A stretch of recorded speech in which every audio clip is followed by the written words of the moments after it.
beautiful language, and I consider English. Most people are sort of disdainful of English. No, I think that English has been raped with the bad use of it. It's The Americans. No, I'm not saying that. I'm saying everybody in the world. It's like bad dialogues in movies that affect people. I think there's something. It's a very fruitful language if you know how to use it well. My father in Finnish has always been he's been what I call a verbal acrobat, and I love the impact you can have when you use a language right.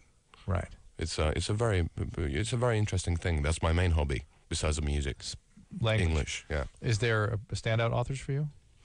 Not really. You said a Frenchman. You said Baudelaire. Well, Edgar Allan Poe is one of my favorites. I love that stuff. Colonial America. Stuff like that. I consider that to be really, really interesting. But as I say, I read everything. Yeah. So exactly, Who's Edgar Allan Poe? Seriously? Seriously? I understand that a lot of our audience probably has no idea what you guys are talking about right now. Okay, well, we shall continue with talking to Brittany. Is a famous poet, author Well, from... I think they might know that because The Simpsons actually even did that. But Right. He wrote a famous poem called The Raven. As far as Bill's tattoo, I think some kids might have just their heads exploded. Well, that was awesome. Charles Baudelaire. He's a fellow who Baudelaire? wrote Baudelaire. He's a fellow who wrote a French fellow who wrote The Flowers of Evil, who everybody should read, especially everybody who's been young and sort of like bored of their life and thinking about dark things and thinking about what they're going to do next. It's a poem it's a very life assuring collection of poems. Baudelaire, you talking about? Baudelaire, yeah. Baudelaire. So he wrote in 18th century? 18th, yeah, 19th I think so. Okay, let's get some calls going here. This is Catherine. What's up, Catherine? You're on with Ville Vallo from him. Hi, how are you guys? Hey. Hello there. Cheers, mate. What's happening? I was sexually abused as a kid. Oof. She said gleefully. What? You said gleefully. Well, it's better to keep an optimistic attitude about it than to act like it was, horrible. Yeah. But when you're in a relationship, how do you tell someone about that without worrying about, judgment? And I've asked 100 people about this, and no one can ever really tell me.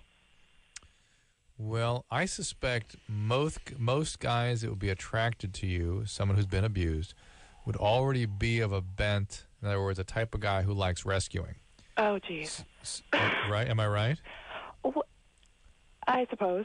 You probably get one of two guys. You get a bad guy that you're attracted to or a rescuing guy that's attracted to you. Yeah, I've had the experience where I tend to find the people who are exactly like the person that did it abused in the first place. Right. And so you're what are you doing about that? Well, I mean, I've had therapy and all the rest of it and blah, blah, blah. Are you still able to, have the attractions changed, or are you able to read or contain those attractions? I just kind of stopped allowing myself to be attracted to anyone. Okay, all right. And you're still doing therapy? Yeah, when I feel like it. All right. Well, so one of the things you can do is maybe go around with guys that you're not so very attracted to. Because those guys are less likely to be the abusive types. But the ones that are attracted to you, who sense your sort of injured inner core, are going to be the guys that are into rescuing. And the guys that are into rescuing are going to be sort of tantalized by the abusive. God, that sounds so sick. Not in a sexual way, but in a sense that they'll feel like, oh, it's okay, I'll be here for you. This is something, I'll rescue you.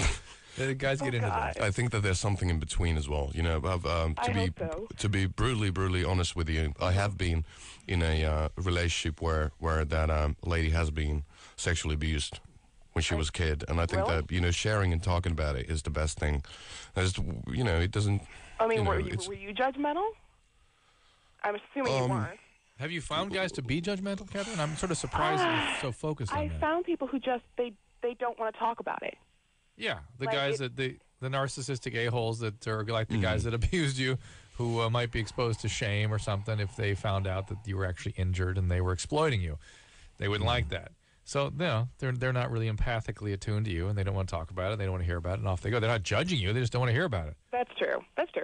And I'd be surprised if you found people who went, oh, my God, you've been tainted. Well, I'm not saying that they would just hate my guts forever, but No, but you're saying they'd be judgmental, as in other words, I guess it I'm was using you. the wrong word. Yeah, or that they would feel you would be tainted in some way. Yeah, I guess that's more what I'm thinking along the lines of, yeah. I think... Everybody's tainted in some way.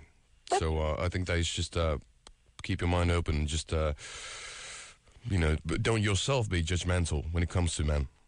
Because otherwise you're going to be in that little tiny dark room for the rest of your life. And she's kind of doing what she needs to do. She's getting treatment. She's not following her impulses. She doesn't trust her attraction. And she's calling here, and she's talking. She's thinking about it. Yeah. Exactly. That's good. And she's mood-wise sounds really good.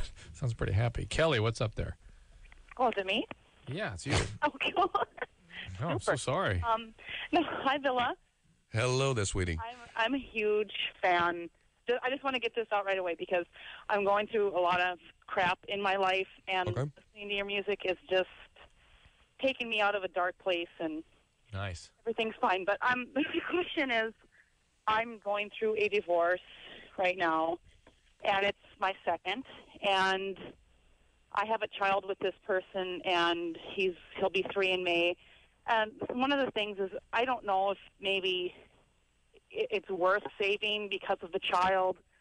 I know there's a lot of issues that need to be explained about it, and it's I know it's a couple-hour show, and I don't really want to get into it. But is it always worth trying to work it out when there's a child involved?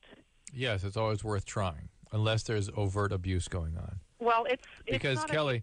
Here's the deal. You failed twice. You're going to go fail again. You're going to find some other problem with some other guy. Why not try to work this one through? Well, he's a 33-year-old man. He's like a 8-year-old boy trapped in a 33-year-old man's body. Oh, we all. Sounds like most 33-year-olds. Well, he just doesn't. Males. It's really hard to explain, but I mean, he's really horrible with money. I've had to sell most of my personal belongings just to put food on the table because he just doesn't care. He's well, really how about he agree again? You go with a therapist. You agree upon some ground rules. He goes into sort of a structured kind of a program with his money because it's his issue, and he gets on a budget or whatever. You do all these things, and you kind of try to work it out. If it's impossible, maybe he goes to Debtors Anonymous, something like that. If it's impossible, doesn't work. He won't agree to the counseling. I've already tried. It's been that's different. A year, and I'm trying to think of a positive role model for my son. I don't want him to have a... Well, if your son has a daddy like that, I think that he's been a terrible role model already. Yeah. So, at the end of the day, it's... But not only that... He can't stretch it. That is going to be his dad for the rest of his life. Yeah, I know. And he's always going to be that role model. So, helping him change might be a more fruitful way of creating a better role model for your son than bringing in another guy that he doesn't really like, and who knows what the hell goes down with that relationship. The eternal optimist you are. I don't just know think people. I'll ever in my life again, but I mean, part of me doesn't want to be divorced twice. And yeah, Kelly, I think you should make a go of it, but the fact that he is not willing is very distressing. Yeah. I suspect... He just doesn't care. He told me when we were, because we're separated now, and he told me that... Oh boy.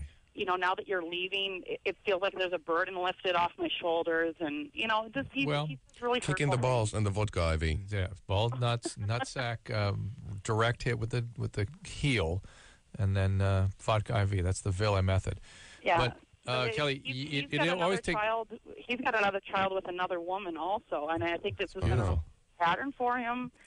Or well, I don't know how many times he has to do this before it becomes a pattern, but be that as it may. The pattern here is that you pick, sort of not such great guys. Well, that's the pattern. And by the way, that's be the sort of the worst thing I could say about this, because that sort of damns you to doing this again. The best thing I can say is that you have a role to have played in this too. That somehow you contributed to all this, even if it was just by not setting limits.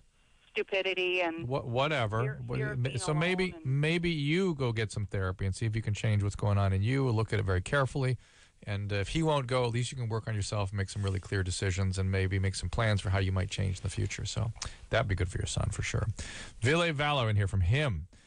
We're going to hear some more music from them. I haven't picked the song yet. But, thank you, nice. sweetheart. It's nice. His dad owns a porn shop. We're going to hear about it. We'll be right back.